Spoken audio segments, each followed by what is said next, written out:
Mei ini ada beberapa aturan dari kartu kredit ini yang berubah karena ini wujud salah satu dari hasil dari bagian dari relaksasi kredit karena dampak COVID-19 ini. Full payment, maka sebenarnya bunga itu tidak ada. Jadi sebenarnya relaksasi kredit ini kalau bagi pemain kartu kredit, kalau dari sisi penurunan bunga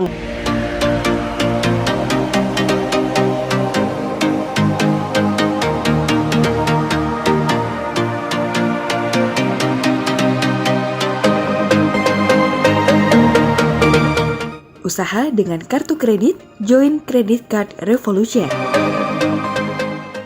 Halo Srisma, ketemu bersama saya Roy Sakti, pakar kartu kredit. Nah, bulan Mei ini ada beberapa aturan dari kartu kredit ini yang berubah karena ini wujud salah satu dari hasil dari bagian dari relaksasi kredit karena dampak COVID-19 ini. Nah, saya akan jelaskan satu persatu dan kemudian implikasinya seperti apa, oke? Jadi teman-teman, sebenarnya ada 3 poin ya, ada 3 poin dari relaksasi kredit ini yang berubah. Yang nomor 1 adalah untuk suku bunga ya. Suku bunga dari 2,25 per bulan menjadi 2% per bulan. Ya, ini terhitung sejak 1 Mei. Jadi lu jangan bilang, "Pak, lu bilang tagihan saya masih belum berubah." Ini April, Bro. Ya, kita syuting ini bulan April ya. Nah, pertanyaannya apakah ini terdampak? Kalau untuk pemula mungkin ini akan menarik ya. Karena pemula bayarnya kan, jadi gini teman-teman, bunga itu kan baru dikenakan ya, bunga dari bank ya, baru dikenakan ketika pas jatuh tempo Anda tidak sanggup bayar full payment atau Anda telat bayar, maka bunga akan dikenakan. Tapi ketika jatuh tempo ya kan, Anda sudah bayar full payment, maka sebenarnya bunga itu tidak ada.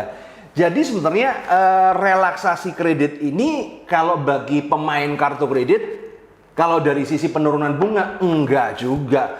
Apakah bukan berarti dengan bunga turun, gestun turun? Enggak juga. Karena sampai hari ini saya belum ada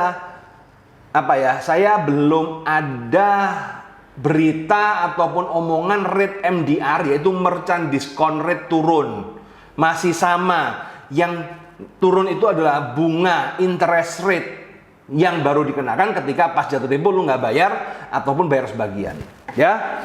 Nah, kemudian yang nomor 2 adalah tentang minimum payment yang awalnya 10% menjadi 5%. Ini kembali ke zaman tahun 90-an ya. Jadi sebelum Anda 10% ini dulu tuh 5% memang. Dulu tahun 90-an lah, sekitar 2000 awal lah ya. Itu 5%. Kalau Anda jamanin berarti usia Anda udah nggak muda lagi ya.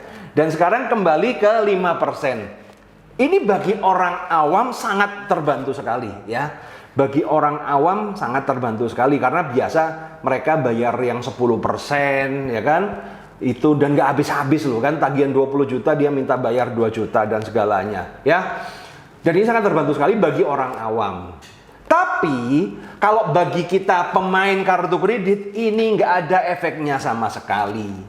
Kenapa? Apalagi kalau bagi murid CCR, karena kita hanya bayar minimum payment jika kita telat bayar. Jadi kalau di pelajaran saya ngajarkan bahwa kita hanya boleh bayar minimum payment ketika telat bayar. Kenapa? Ketika telat bayar bunga dan denda udah ada, maka ya kita bayar minimum payment aja. Dan mungkin dengan zaman sekarang relevansi ketika Anda telat bayar, Anda bayar minimum payment sekarang itu jauh lebih murah dibanding Anda bayar minimum payment bulan-bulan lalu.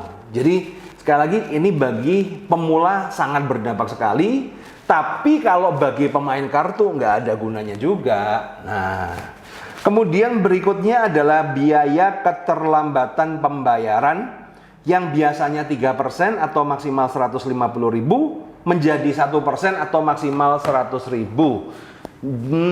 Berarti ini kan ditujukan buat orang yang masalah yang macet-macet ya, yang bulan-bulan ini telat bayar, kamu dapat diskon, bukan dihapus, dapat diskon 150.000 ke 100.000. Nggak ada gunanya juga lah, selisih 50.000 juga seperti apa. Saya rasa program restrukturisasi ini penurunan. Jadi ini program penurunan bunga kartu kredit, bukan relaksasi kredit. Nah, yang masyarakat mau itu adalah program relaksasi kredit, teman-teman. Ya, ada beberapa alumni CCR yang sudah mengajukan dan dia bisa mendapatkan semua tagihan di split cicilan 24 bulan dengan tanpa bunga. Berarti kalau tagihanmu 100 juta, langsung 100 juta bagi 24 dengan tanpa bunga. Tapi konsekuensinya kartunya diblokir, tidak bisa dipakai. Kamu cuma bisa bayar saja. Ya, kalau menurut Anda dengan sistem seperti ini Anda mampu bayar, ya silakan. Tapi kalau tidak mampu, ya jangan deh. Oke? Jadi kurang lebih seperti itu dulu teman-teman. Kita tidak bisa mengharapkan lebih di kartu kredit karena sebenarnya aturannya berbeda, perhitungannya berbeda. Karena kartu kredit itu kan standby loan, dana cadangan, plafon. Beda dengan kredit yang sifatnya angsuran. Karena plafon kalau nggak dipakai, orang udah ngeluarin kredit tapi nasabah nggak pakai, kan bisa kan kayak begitu. Nah, jadi teman-teman semoga ini bisa memberikan informasi yang berharga buat Anda semua. Dan jangan lupa teman-teman ya, keren itu selalu di otak, bukan di baju. See you guys.